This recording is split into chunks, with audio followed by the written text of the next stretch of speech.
जब भारत ने वर्ष 2030 तक अक्षय ऊर्जा के स्रोतों से आधी बिजली की जरूरतों को पूरा करने का लक्ष्य रखा है, ऐसे में रेवेन्यू एनर्जी को बढ़ावा देने के बजाय ऐसे थर्मल पावर प्लांट लगाना कहां तक उचित है, वो भी दूसरे देश की बिजली जरूरत को पूरा करने के लिए। भले ही झारखंड सरकार थर्मल पावर प्लांट से बनने वाली 25% बिजली देने का वादा किया गया है, लेकिन इस पावर प्लांट से पर्यावरण को होने वाला 100% नुकसान भी झारखंड को ही झेलना पड़ेगा। तो आखिर इस पावर प्लांट से किसको फायदा है? दिसंबर 2022 में अमेरिका के मशहूर अखबार वॉशिंगटन पोस्ट ने अपनी एक ऑनलाइन रिपोर्ट में अडानी ग्रुप के इस प्रोजेक्ट पर सवाल उठाए थे। रिपोर्ट में कहा गया है कि भारत एक तरफ तो प्रदूषण फैलाने वाले कोल बेस्ड प्लांट के बजाय ग्रीन एनर्जी को हिस्सेदारी बढ़ाने का लक्ष्य रख रहा है, लेकिन दूसरी तरफ अडानी के एक गैर जरूरी पावर प्लांट को मंजूरी दी गई है, जिससे कुछ ही भारतीयों को फायदा होगा। वॉशिंगटन पोस्ट में अपनी रिपोर्ट में दावा किया गया है कि पावर प्लांट के पर्यावरण पर पड़ने वाले असर को नजरअंदाज कर सरकार ने उसे मंजूरी दी है, जिसका फायदा गौतम अडानी को होगा। वॉशिंगटन पोस्ट ने अपनी रिपोर्ट में कहा है कि अडानी ग्रुप की कमाई में 60% से ज्यादा के कोयले पर आधारित बिजनेसों को लेकर ये सारे सवाल पूछे जा रहे हैं। जो रघुवर दास जी के नेतृत्व में यहाँ चली 5 वर्ष, वो पूरी तरह से एक स्वतंत्र रूप से अपना फैसला नहीं ले पाती थी। वो केंद्र के इशारे पर, केंद्र से जैसा निर्देश उन्हें मिलता था उस अनुरूप वो फैसले लेती थी, और उसी का ये परिणाम है कि अडानी का पावर प्लांट यहाँ लगाने की उन्हें अनुमति मिली। और उस समय कोई ख्याल नहीं रखा गया कि यहाँ की हमारे लोग विस्थापित होंगे, हमारी ज़मीन जाएगी, हमारा क्षेत्र प्रदूषित होगा, हमारा राज्य प्रदूषित होगा, और हमारे राज्य को किसी तरह का, हमारे राज्यवासियों को किसी तरह का कोई उसका लाभ नहीं मिलेगा। ये पूरी बिजली बांग्लादेश को बेचेंगे। तो ऐसे ऐसे काम, अनेकों उदाहरण हैं, ऐसे ऐसे कारनामे बहुत सारे हैं केंद्र सरकार के द्वारा ऐसे कारनामे किए गए हैं कि यहीं नहीं, विदेशों में भी, जैसा कि हम लोग देखते हैं मीडिया के माध्यम से कि जहाँ जहाँ गए माननीय प्रधानमंत्री मोदी जी जिन देशों का दौरा किए, और उसके बाद तुरंत बाद अडानी जी का बड़ा डील उस देशों में हुआ, तो ये तो सर्वविदित है। अब प्रदूषण भी फैला रहा है, रोजगार भी नहीं दे रहा है, यहाँ से बिजली ले जाके दूसरी जगह बिजली का भी खपत हो रही है। अब उनको क्या कहेंगे जिन्होंने 1 लाख करोड़ रुपया इस देश के गरीब लोगों का बर्बाद कर दिया। LIC का पैसा, SBI का पैसा, और जो देश के माननीय प्रधानमंत्री कहते थे कि मैं चौकीदार हूँ और हम 1 रुपया नहीं ले जाने देंगे, एक बार में 1 लाख करोड़ रुपया बर्बाद हुआ। लेकिन देश के प्रधानमंत्री जी ने लोकसभा में एक बार भी इसको लेकर देश से माफी मांगने का काम नहीं किया। तो अडानी पावर प्लांट से किससे फायदा, ये सवाल अब बड़ा हो चुका है। इसी पर बातचीत करने के लिए हमारे साथ प्रेसिडेंट एडिटर मनीष मेहता जी हमारे साथ जुड़ गए। मनीष जी, सवाल बड़ा इसलिए भी है क्योंकि एक तरफ जमीन ले ली गई है, और वही जो जमीन देने वाले जमींदाता हैं वो ये कह रहे हैं कि उनको जो मुआवजा है वो भरपूर नहीं मिला है, जो सर्किल रेट से नीचे जमीन ले ली गई, और उसके बाद जो रोजगार का वादा किया गया वो भी नहीं हुआ है। एक तरह से वादा खिलाफी का आरोप लगा रहे हैं वो।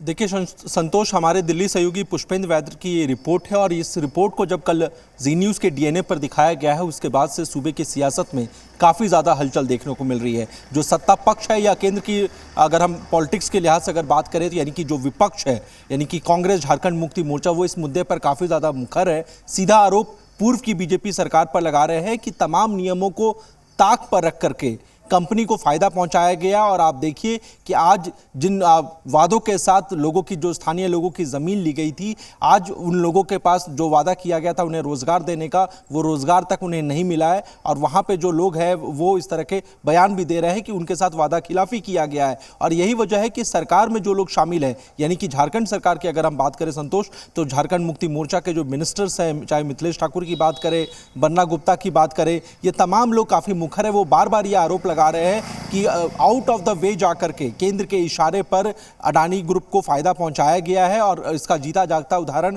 गोड्डा का ये पावर प्लांट है। फिलहाल इस पूरे मामले पर बयानबाजी दोनों तरफ से हो रही है। बीजेपी डिफेंस कर रही है, बीजेपी के चाहे प्रदेश अध्यक्ष हो या फिर दूसरे नेता हो, वो बार बार ये कह रहे हैं कि आप जाइए उस इलाके में और जाकर देखिए कि इस प्लांट के लगने के बाद वहां पर किस तरीके से वहां पर विकास जो है वो देखने को मिल रहा है। न सिर्फ वहां पे प्लांट जो आया है उसके कारण वहां पे एक आर्थिक मजबूती आई है उस पूरे संथाल परगना के क्षेत्र में, बल्कि आने वाले दिनों में एक बड़ी क्रांति जो है, एक बड़ा बदलाव भी उस इलाके में विकास के रूप में आपको देखने को मिलेगा। लेकिन इन सब के बीच सियासत अपनी जगह है, लेकिन इन सब के बीच सवाल यह है कि जिन लोगों से वादा किया गया था और जिस तरह से हमारे सहयोगी पुष्पेंद्र दिखा भी रहे थे, जो गोड्डा गए हुए थे, और उसकी रिपोर्ट में भी दिख रही है कि जब वो लोगों से बात कर रहे हैं, किसानों से बात कर रहे हैं, स्थानीय लोगों से बात कर रहे हैं, तो वो ये कह रहे हैं कि उनसे जो वादा किया गया था वो वादा पूरा नहीं किया गया। हम लगातार नौकरी की मांग कर रहे हैं लेकिन हमें नौकरी नहीं मिल रहा है, फसल बर्बाद हो रहा है, साथ ही साथ पर प्रदूषण की अलग मार उन्हें झेलनी पड़ रही है। तो इस तरह के कई गंभीर सवाल है जिसके जवाब जो है स्थानीय लोग चाहते हैं, लेकिन फिलहाल इन सब के बीच सियासत अपनी जगह हावी हो चुकी है और इस पूरे मुद्दे ने अब सियासी रंग लेना शुरू कर दिया है। संतोष। लेकिन मनीष जी, जो अमेरिका की रिपोर्ट है वो भी ये कह रही है कि एक तरफ तो आप प्रदूषण की बात करते हैं, ग्रीनरी की बात करते हैं, एक तरफ आप पर्यावरण की बात करते हैं और दूसरी तरफ इस तरह की जो फैक्ट्री हैं, इस तरह के प्रोजेक्ट हैं, उनको आप मंजूरी दे देते हैं। तो जो भाजपा है या कहें कि केंद्र सरकार है, उस पर दोहरा तरह से क्वेश्चन मार्क लगाया जा रहा है। एक तरफ से तो इंटरनेशनल दबाव भी है, दूसरी तरफ जो लोकल गवर्नमेंट है वो भी एक प्रेशर बना रही है इस समय केंद्र सरकार पर।